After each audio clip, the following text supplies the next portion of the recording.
September 19th, 1918, 4:30 in the morning, the Argonne Forest, France. A corporal from the 82nd Division crouches in a shell crater, fumbling in the darkness. The pre-dawn air is cold. His breath fogs in front of his face. German voices carry through the mist, close, too close. His fingers find the small metal clip in his ammunition pouch. 3 rounds held together by a half moon of stamped steel. He slides it into the cylinder, finds another clip, slides that in too, but the clip is bent.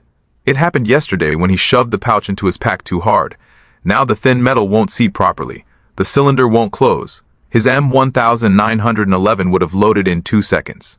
Magazine in, rack the slide, done. But he doesn't have an M1911. There weren't enough to go round. So the army gave him this instead. A massive revolver that weighed over 2 pounds. A gun that required tiny metal clips just to function.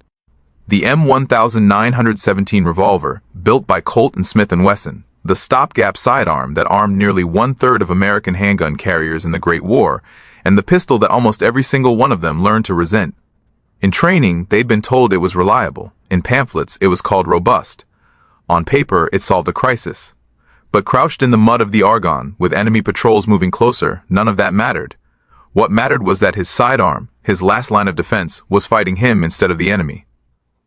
If you're watching this right now, take a second and tell us in the comments where you're watching from, and hit subscribe for more stories like this. Because this moment, in this crater, explains why an entire generation of soldiers came to hate one type of pistol more than almost any other issued in American history. To understand why so many soldiers despised the M1917 revolver, you have to understand what a pistol meant to an infantryman in 1918. This wasn't a dueling weapon. It wasn't a badge of authority. It was insurance. A last desperate option when the rifle jammed, when the trench was too narrow to swing a bayonet, or when the enemy suddenly appeared at arm's length in smoke and darkness. The U.S. Army already had the perfect answer to that problem. The M1911 semi-automatic pistol was fast, powerful, and brutally simple. Insert the magazine, rack the slide. 8 rounds of .45 ACP were ready to go. It worked in mud, rain, and blood. Soldiers trusted it almost immediately. But wars don't wait for production schedules. When the United States entered World War I in 1917, it mobilized an army almost overnight. Millions of men were drafted, entire divisions were raised from nothing, and suddenly the army needed hundreds of thousands of pistols, far more than Colt could produce in time. The solution came from desperation, not design. Instead of slowing deployment, the Ordnance Department turned to what could be made quickly: revolvers, specifically large frame revolvers chambered for the same .45 ACP cartridge used by the M1911. Colt and Smith Wesson both adapted existing revolver designs, resulting in the M1917. On paper, it made sense. Same ammunition as the 1911, heavy frame, proven revolver mechanics, no complex magazines, no moving slides. In theory, it would be rugged and dependable, but theory doesn't crawl through mud at 4 in the morning. The .45 ACP cartridge was rimless, designed for semi-automatic pistols, not revolvers. To make it work, engineers invented the half-moon clip, thin stamped steel that held 3 rounds together, and allowed simultaneous loading and extraction. 2 clips filled the 6-shot cylinder. This tiny piece of metal became the revolver's greatest flaw. Lose the clips, and the gun was almost useless. Bend them, and the cylinder wouldn't close. Dirt or rust them, and extraction became slow and unreliable. Soldiers carried them loose in pouches, stuffed into packs, or taped together in desperation. In the chaos of combat, they warped easily. Reloading was painfully slow under stress. Unlike a magazine, which could be slammed home blindly, moon clips required alignment and delicacy, 2 things rarely available in a firefight. And once the revolver was empty, ejecting spent casings often pulled loose rounds halfway out, forcing soldiers to clear the cylinder by hand. The revolver itself was massive, over 2 pounds unloaded, long, heavy, and awkward in cramped trenches. Its double-action trigger was stiff, requiring deliberate pressure, fine on a range, disastrous when adrenaline was flooding your system. Officers liked it, armorers respected it, but enlisted men, the ones who actually had to trust it with their lives, quickly noticed the difference. By late 1918, the reputation was set. The M1917 wasn't hated because it never worked. It was hated because it worked just well enough to be issued, but not well enough to be trusted. and in war, there is no sin greater than a weapon you hesitate to rely on. Before we move on to what happened, when these revolvers met real close-quarters combat, make sure you're subscribed, and let us know in the comments, would you rather trust a revolver or a semi-auto when everything goes wrong? The first real test of the M1917 revolver didn't come on firing ranges or in stateside drills. It came in the places where pistols mattered most: night patrols, trench raids, and sudden close encounters, where seconds decided who walked away. In the Argonne, in the Meuse sector, and along shattered stretches of no man's land, American soldiers learned very quickly that pistols were not backup weapons. They were survival tools, when rifles ran dry, when bayonets tangled in wire, when an enemy suddenly appeared through smoke and darkness at arm's length. That was where the M1917 began to earn its reputation. Soldiers complained first about the reload. Under fire, hands shook, gloves were wet, fingers were numb from cold and fear. Moon clips slipped, fell into mud, or refused to see properly. A revolver that was supposed to be simple demanded precision at the worst possible moment. Then there was the extraction problem. In theory, the star ejector pulled all 6 cases out at once. In practice, bent clips or grit in the cylinder caused spent casings to come out unevenly. One empty would stick, another would half eject. Clearing the cylinder often required prying brass free with fingernails or a knife. Time that didn't exist, the weight didn't help either. The M1917 pulled down on web gear and banged against ribs in narrow trenches. Its long barrel snagged on equipment. Drawing it quickly while crouched or prone was awkward at best. Soldiers who had trained with the slimmer M1911 immediately felt the difference. Accuracy, too, became an issue under stress. The double-action trigger was heavy, designed for deliberate firing. In a panic, shots went wide. Soldiers who thumbed the hammer back for single-action fire gained accuracy, but lost precious seconds doing it. Worse still was the psychological effect. A pistol is supposed to inspire confidence, but many men carrying the M1917 hesitated before drawing it. They knew its quirks. They knew how easily it could fail if a clip bent or a reload went wrong. That hesitation, even for a heartbeat, could be fatal. Veterans later recalled trading for M1911s whenever possible. Some begged supply sergeants, others bartered with officers. A few quietly lost their revolvers and hoped a replacement never came. The revolver became a punchline in foxholes and dugouts. Soldiers joked that it was a 6-shot paperweight or a gun that needed tools to load. The resentment spread unevenly but steadily. Not every M1917 failed. Many worked exactly as designed. But war doesn't judge averages. It judges extremes. And in extreme moments, the revolver demanded too much and forgave too little. If you're still with us, tap subscribe so you don't miss the rest of this story, and drop a comment below. Have you ever used a piece of gear you just didn't trust when it mattered most? Because for thousands of American soldiers, that mistrust shaped how they fought, and in some cases, whether they survived at all. As the war dragged on, frustration with the M1917 revolver hardened into something deeper than complaint. It became habit. Soldiers adapted not because the weapon was good, but because ignoring its weaknesses wasn't an option. Men learned quickly to treat moon clips like fragile glass. They wrapped them in cloth, tucked them inside helmets. Some taped them flat against canteens or tucked them into letters from home.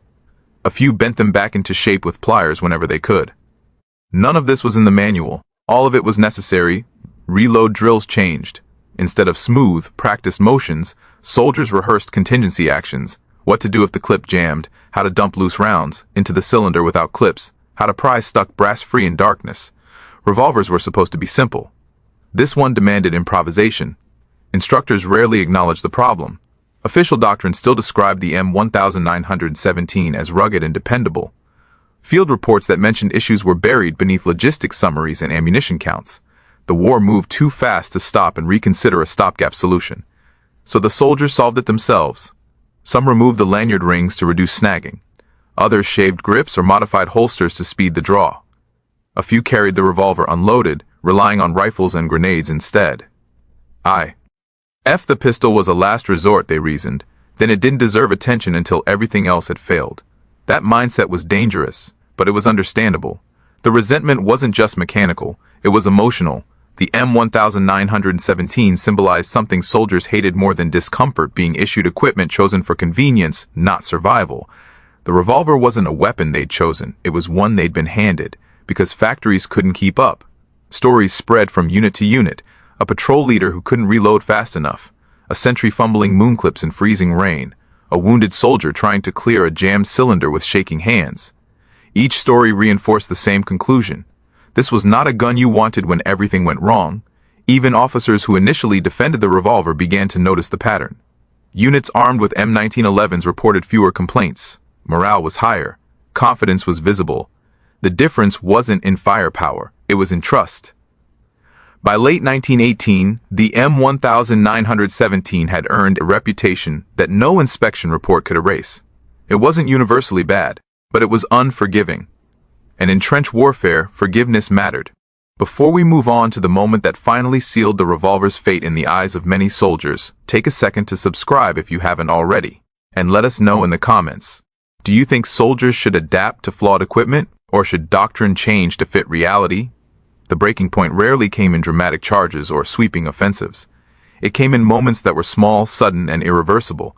One such moment unfolded during a night raid near the Meuse River in October 1918.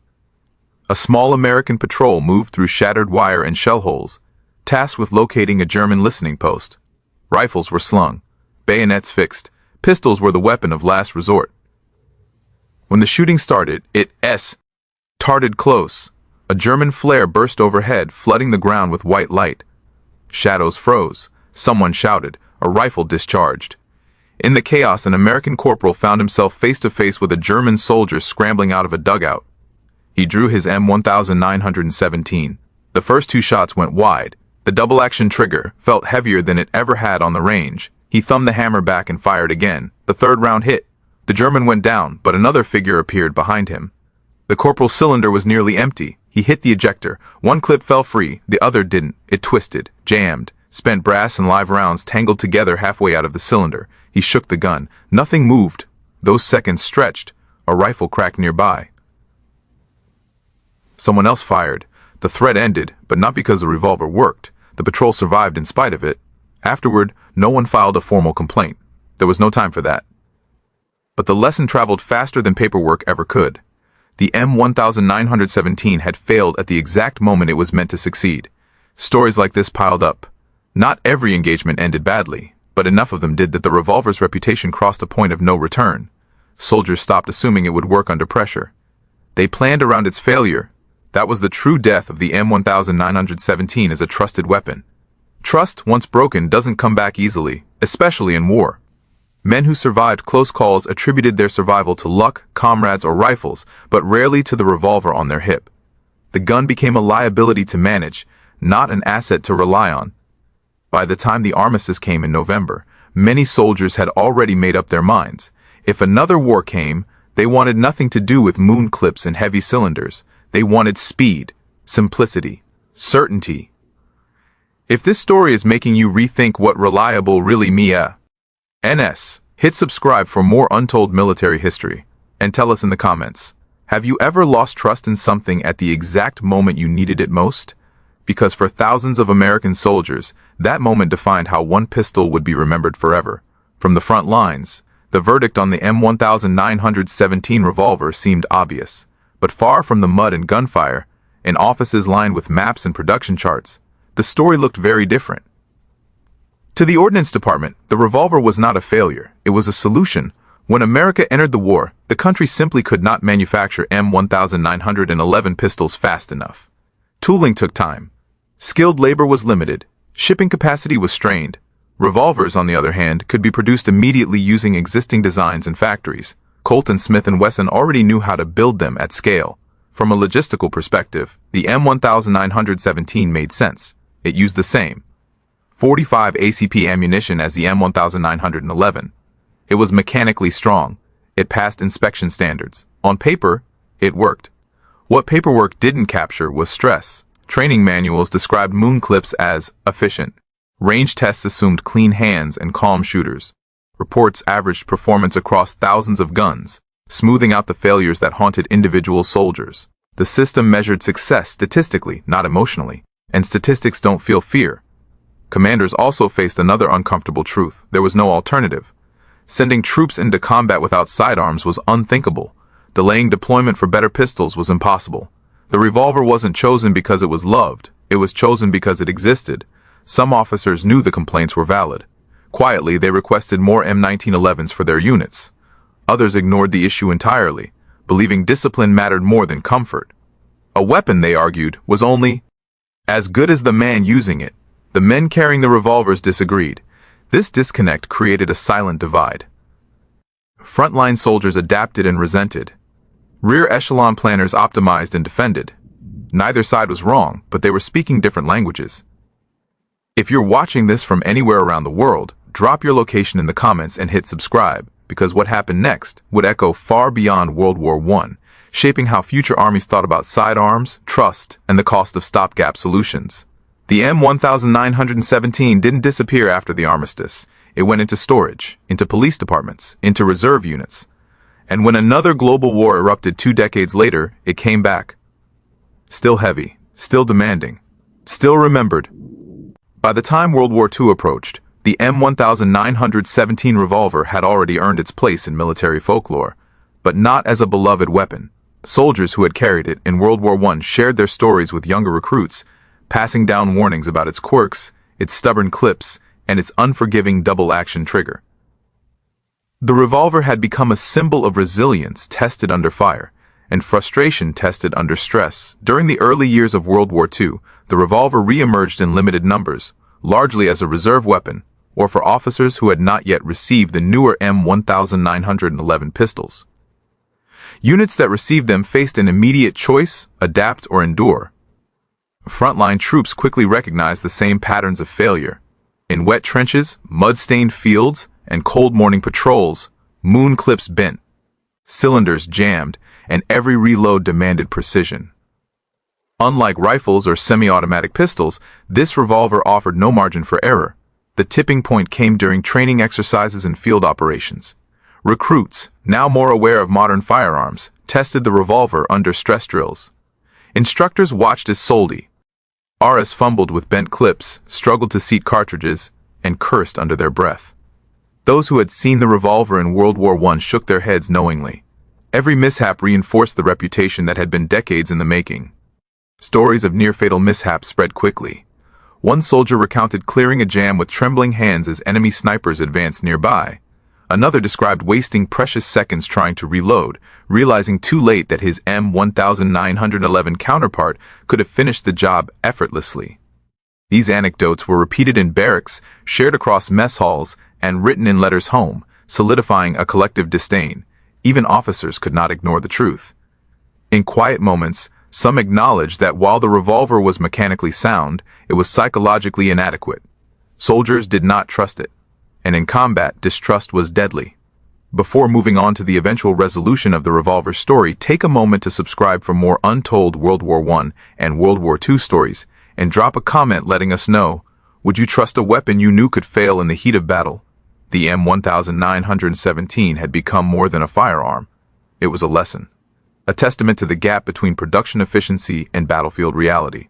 And for thousands of soldiers across 2 world wars, it remained a reluctant companion, proving that even the most meticulously engineered weapon is only as effective as the confidence it inspires. The legacy of the M1917 revolver did not end with its withdrawal from frontline service. By the 1920s and 1930s, military planners and firearms designers began to examine what had gone wrong and what lessons could be learned. It became clear that reliability alone was not enough. A weapon could fire every round perfectly on a range and still fail in the hands of a soldier under stress. Trust, ease of use, and psychological confidence matter just as much as mechanical performance. In response, future handgun designs emphasized speed, simplicity, and ergonomics. The M1911, already proven, remained the standard. But lessons from the M1917 shaped production methods, sidearm training, and soldier expectations. Moon clips, while clever, were recognized as too fiddly for combat situations. Future revolvers and semi-automatic designs would account for the brutal realities of battlefield conditions: mud, cold, panic, and fatigue. At the same time, veterans of World War I carried their opinions into the interwar period. They advised training programs, contributed to military journals, and shared stories in reunions. Their voices ensured that the mistakes of the M1917 were not forgotten. In barracks and armories, tales of bent clips, heavy cylinders, and slow reloading became cautionary anecdotes, guiding both soldiers and officers in selecting and using sidearms. The revolver also influenced military doctrine. Armies recognized that issuing a weapon that soldiers did not trust could be as dangerous as providing no weapon at all. Field manuals began emphasizing familiarization, proper handling under stress, and contingency plans for equipment failure. It was no longer acceptable to rely solely on factory-tested reliability. Combat effectiveness required confidence, something the M1917 had tragically undermined. And yet, the revolver found secondary roles. It equipped reserve units, training programs, and even police forces. Its durability, once a liability in stress, became an asset in controlled environments. Museums and collectors preserved examples, ensuring that the M1917 would be remembered not just for its flaws, but for the lessons it taught the world. Before we continue to the final fallout and reflection, make sure you subscribe to the channel for more untold World War I stories, and comment below, have you ever had to trust a tool or piece of equipment you knew could fail? Because for thousands of soldiers, the M1917 demanded both skill and patience, teaching lessons that endured long after the guns fell silent. The revolver story is a reminder, even in war, innovation alone does not guarantee success. Human factors, the trust, confidence, and adaptability of the soldier, can determine whether a weapon saves lives or costs them. And in the case of the M1917, it was a weapon that taught hard lessons in both measures. After World War I ended, the M1917 revolver slowly faded from frontline service, replaced by the semi-automatic M1911 and other more modern handguns. Yet its reputation never fully disappeared. Veterans who had carried it shared stories of bent moon clips, jammed cylinders, and moments where the revolver failed them at the worst possible time. These tales were told in mess halls, training camps, and veteran reunions, often with grim humor or quiet bitterness. The revolver's legacy became one of caution. Military historians later noted that while mechanically reliable, the weapon was psychologically unreliable. Soldiers' distrust transformed it from a tool into a liability, a reminder that a firearm is only as effective as the confidence it inspires in the user. This lesson shaped how armies worldwide approached sidearms for decades. Collectors and historians would preserve the M1917 as a piece of history, showcasing both its unique engineering and the infamous moon clip. Firearms enthusiasts debated its merits, acknowledging that in controlled conditions it performed perfectly, but in the chaos of war it often fell short. Its flaws became educational tools, teaching about human factors in weapons design. Even decades later, soldiers and historians would reference the M1917 as a symbol of wartime improvisation. It was a stopgap that saved production schedules but forced soldiers to adapt in ways they shouldn't have had to. Its story emphasized that engineering solutions alone are not enough when lives are at stake. For modern audiences, the revolver's tale resonates beyond military history. It's a story about the tension between bureaucracy and frontline realities, about the difference between what works on paper and what works under pressure. The M1917 represents an enduring reminder. In war, human trust and confidence can determine survival as much as bullets or steel. If you're watching this story from anywhere in the world, make sure to subscribe for more untold stories from World War I and drop a comment below. Have you ever had to rely on equipment you didn't fully trust? The M1917 revolver is a lesson that the smallest flaw, in the wrong moment, can become a lifetime memory for those who lived it. By the end of its service, the revolver was no longer simply a firearm. It had become a legend, not for victories it won, but for the struggles it imposed and the lessons it left behind. For every soldier who carried it, the M1917 revolver eventually retired from frontline military service, but its story lingered in the memories of soldiers who had carried it. For many, it wasn't just a weapon, it was a lesson in trust, preparation, and the realities of combat. A revolver could be mechanically flawless, but if a soldier hesitated, fumbled, or lost confidence in it, the consequences could be fatal. By the time World War II arrived, the M1917 had become mostly a relic, preserved in reserves, training units, and police forces. Its design, however, influenced future firearms thinking. Weapon developers understood that reliability meant more than the ability to fire rounds. It included ease of use, speed, and psychological assurance. Soldiers had to believe in their weapons for them to be effective. The revolver also became a touchstone for veterans and historians alike. Its story illustrated the challenges of equipping massive armies in wartime, the compromises between production and performance, and the human cost of stopgap solutions. Every bent moon clip and jammed cylinder was a reminder of the gap between planning and reality, between the office and the front line. Today, the M1917 is preserved in museums and private collections, a tangible piece of history.